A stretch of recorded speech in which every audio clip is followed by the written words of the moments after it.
Hi, I'm Jane Curry. Being a social work major, one thing that is very important to me are nonprofit organizations. One nonprofit organization that I would like to discuss with you and talk to you about is Amplify Youth Group. Amplify Youth Group is a group that helps teens in making a difference in their lives and helping each other. Teens working in the community and choosing to be drug free is part of their program. What does Amplify do? They have meetings. They have performances for schools and assemblies and other events to show other teens that you can have fun getting together and explain to them the very serious consequences of alcohol and drugs. They have community service projects. Community service projects include going to Children's Hospital, visiting the children. They also go to elderly old folks' homes to visit them. They play the piano for them, and they have painted schools within the community, public schools, and have done gardening. They have fun activities such as lock-ins, parties, and other social events. And this is to show the teens that they can do positive things without including alcohol. One thing they do is they have um, a area that they block off during the parades during Mardi Gras, and they barbecue, and it's called the no drinking zone. They barbecue, they hang out, they have fun, and they go to the parades, and they can see and experience that it's fun without alcohol. They teach the teens to teach other teens by example. Amplifies history and how they began. It began in 1982 just by a group of parents at a grassroots level. Some parents that realized that the teenagers were drinking too much and being exposed to too much alcohol and tobacco and other drugs at an early age. And they saw a need for these parents to come together and try to keep their children healthy and drug free. In addition, this group of parents met in each other's kitchen to come up with ideas in order to, and they held discussion groups. And they began their group calling themselves the North Lake Substance Abuse Task Force. After receiving positive feedback from participants at the meetings, the group decided to start an organization to address drug prevention issues in the area. The group looked nationally to receive training, and at that time they were called Pride. They had parent-to-parent workshops, and the group attended the National Pride Conference and came home and changed it, and their name was Pride of St. Tammany. The Pride's acronym stands for Parents Resource Institute for Drug Education. The organization grew in the 80s and offered parent classes to anyone that was interested. The group also worked with the Office of Addictive Disorders to establish prevention workshops for people in recovery to teach them skills that they could use to prevent them from reoccurring substance abuse problems. The funding came from contracts with the Office of Addictive Disorders as well as membership fees and donations. As Pride's parent group grew, the need for youth component was obvious, and Pride addressed this need in several ways. About the same time, a Slidell High School guidance counselor, Linda Woodward, saw the need for training for students in drug prevention skills. Her reason was that there was an increasing number of students coming to her to discuss problems they were experiencing. She realized by the time they got to her office, most had already discussed their problem or issue with a friend their age. She determined that she would use this as an opportunity to train young people on how to react when someone comes to them with a problem. Her theory was that the students would be more at ease talking to them with the problem. And they would be more at ease talking to someone their age instead of talking to an adult.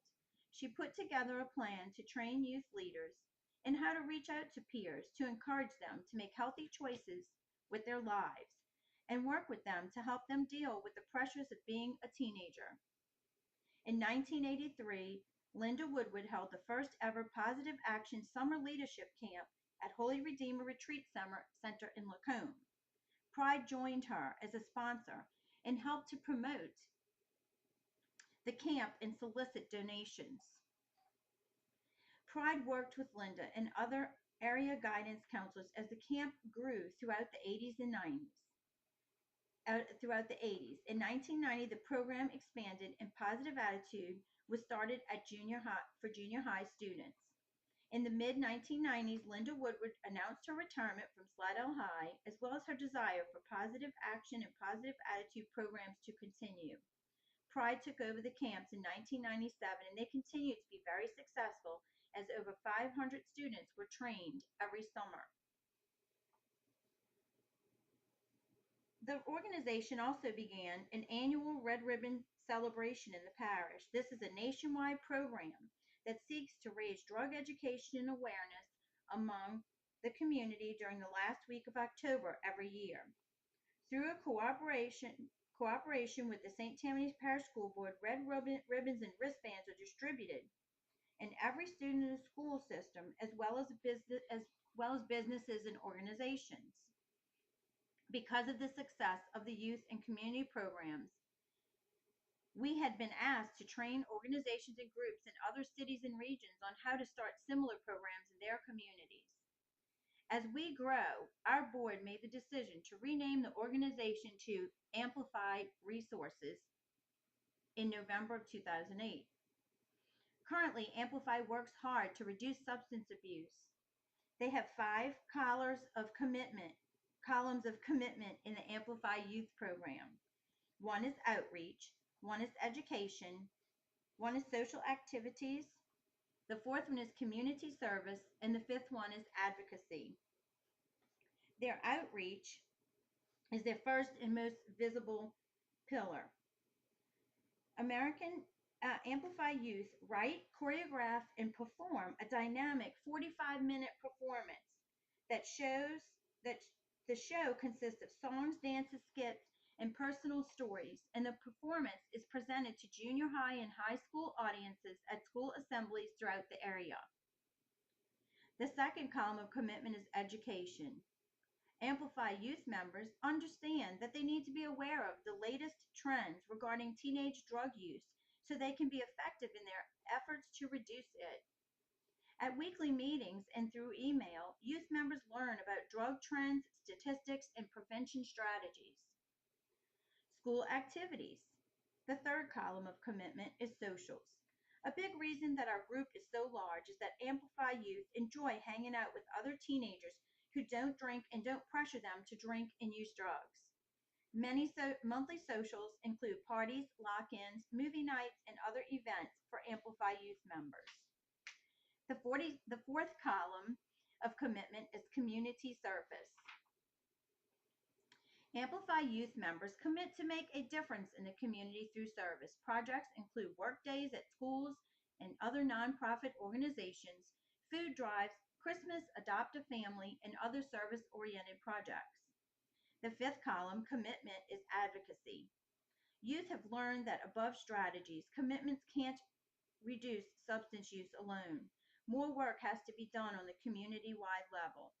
Environmental change strategies include assessing and changing laws and policies, alcohol advertising restrictions, and other strategies that affect a large group of people at one time. One reason I feel very strongly about Amplify is that my 2 sons are in the group, and I have seen how it can make a difference in a child's life.